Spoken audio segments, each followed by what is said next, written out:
Fresh headlines coming out of the Middle East. A dissident, a protester, was executed by Iran. And Iran's Minister of Defense said that Donald Trump is looking for a face-saving exit from the Iran war. I'm Borzu Deragahi of the Badlands podcast. Right now I'm on a train heading from Paris to London. Just got through the Channel. Just a few hours ago I did an interview with India's NewsX about the latest from Iran.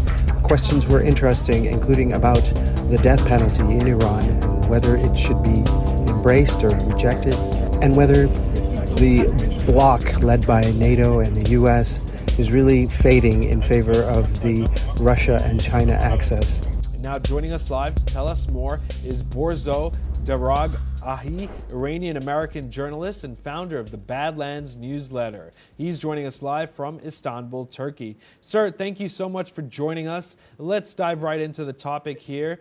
Do you believe that the U.S. essentially needs to save face? They're essentially extending their naval blockade globally, trying to essentially shut down all oil exports coming out of Iran. What do you make of these statements? Well, I think that the defense ministry is just being empirical. They're just describing the reality of the situation. It's obvious to anyone who's watching that Donald Trump is looking to get out of this war. It's not what he bargained for. He thought it was going to be 4 days. It's gone on now for nearly 2 months, this conflict.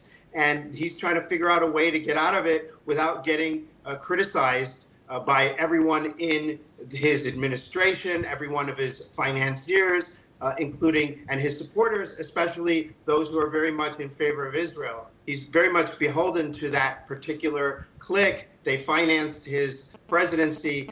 They're threatening to embarrass him if he cuts any kind of deal that looks anything like the one that Obama forged in 2015, the one that President Barack Obama and the international community made. So he is in a tough situation. It's accurate. And the thing is, Iran, they don't want to give him any kind of victory. They want to destroy his presidency. And so he's in a tough situation. If he just walks away and leaves Iran on its own, they will rebuild their military capacity and the war will have been for naught. And if he expands the conflict, if he starts again, Iran will respond by hitting oil installations in the Persian Gulf, energy desalination plants, and that will further hurt the world economy and further hurt his reputation and the prospects for Republicans doing somewhat well in the elections later this year. Mr. Daragahi, essentially if the U.S. leaves Iran, if they essentially withdraw their naval blockade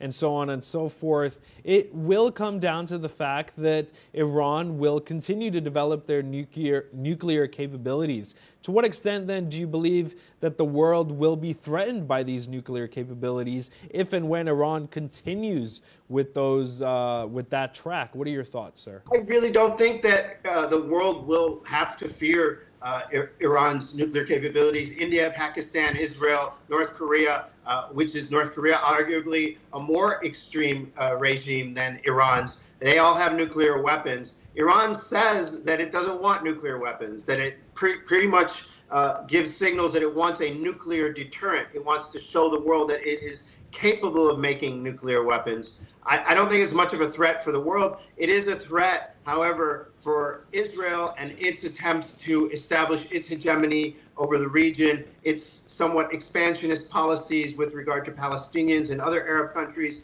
And so in that sense, it's a threat to Israel. And that's the problem for Trump because he is so beholden to Israel and Israeli interests in the United States. Iran has stated that it has executed an Iranian man accused of working for Mossad. Reports suggest that Irfan Kiani was hanged after being convicted of vandalism and violence during nationwide protests. Authorities alleged he was involved in arson attacks and the destruction of public and private property in the city of Isfahan.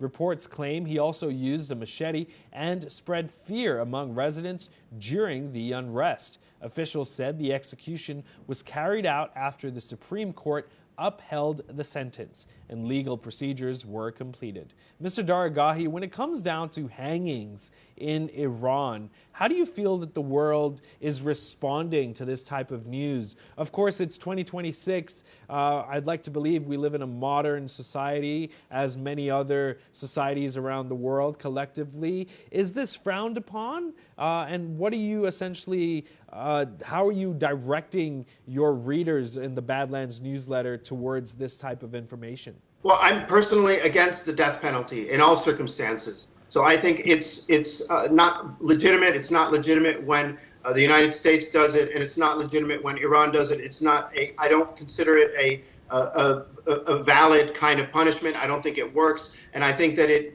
risks putting an innocent person to death. In the case of Iran, Iran has a horrible human rights record.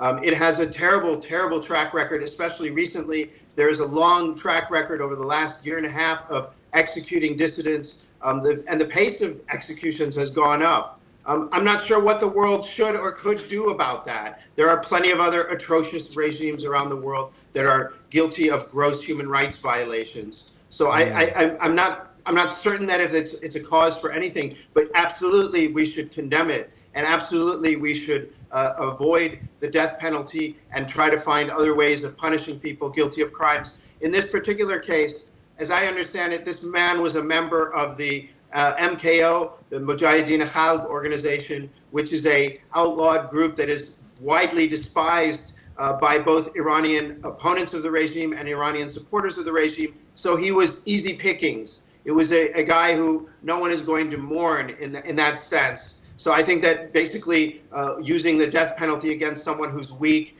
probably doesn't have a good defense, probably is kind of socially unpopular, politically unpopular. I don't think that's fair, and I don't think that's legitimate. Right. And sir, you're currently based in Istanbul, is that correct? Yeah, but I'm in Paris this week. Right. So, I mean, with regards to Istanbul, how do you feel like Turkey can essentially, in the future and in time to come, play a mediating role as far as peace talks with regards to Iran, the U.S., and Israel? From what I understand, Turkey has a long history of establishing peace in the region as well. Speak to me about what intel you have and how you can, how you're foreseeing this peace talks that are set to happen in Islamabad playing out in the weeks to come. Well, it seems like the Iranians don't really trust the Turks to serve as mediators. They seem to have thrown their lot in with Pakistan for now in terms of serving as the main mediator. They're not even, they were for a while using Oman. I think one interesting development is that Switzerland is reopening its embassy in Tehran, they announced. And Switzerland has long played a role in negotiations between the U.S. and Iran. It played a role in that 2015 deal, the nuclear deal that President Barack Obama forged. So I think that that's a possibility as well. But Turkey, as far as it sees it, it was highly against the war. It sees it as destabilizing. It's terrified of another refugee crisis created by the war. It is highly mistrustful of Israel. Israel has been also threatening Turkey. Turkey has been threatening back. Turkey has a very, very modern military. And meanwhile, Israel saying that, they're next on the list of to-dos for the Israeli government. So I think that they're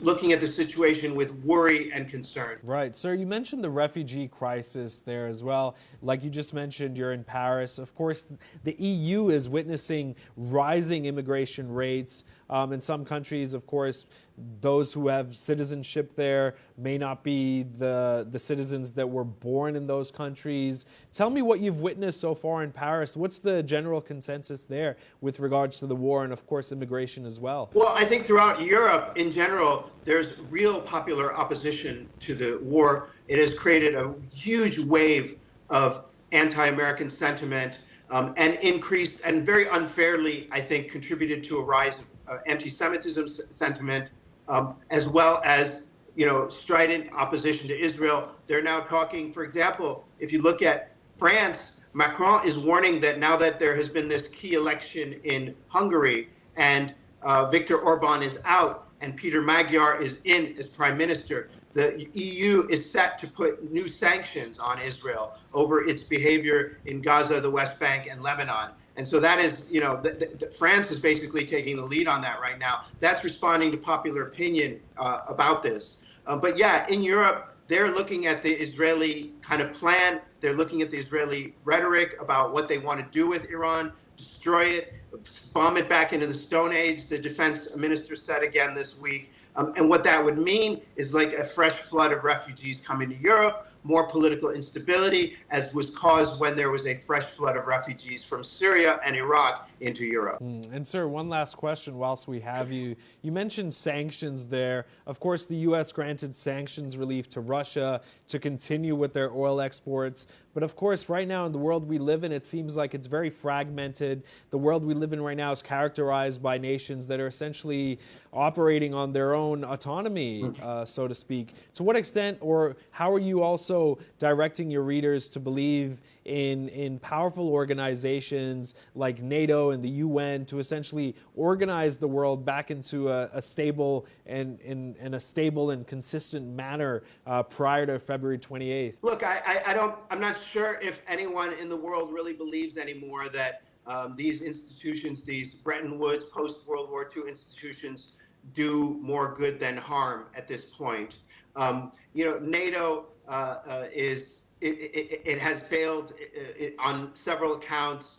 It created the mess in Libya, and many people see that. The European Union is rather one-sided and against its own interests, even as its own people are against, for example, the war in Iran. The European Union has been tepid and supportive of the U.S. in this conflict and putting out statements that many people consider just unproductive. So I don't think that anyone really trusts these institutions to bring back order. And this is why, in a way, people are looking to these, and it's a shame because these are not democracies, these are autocracies.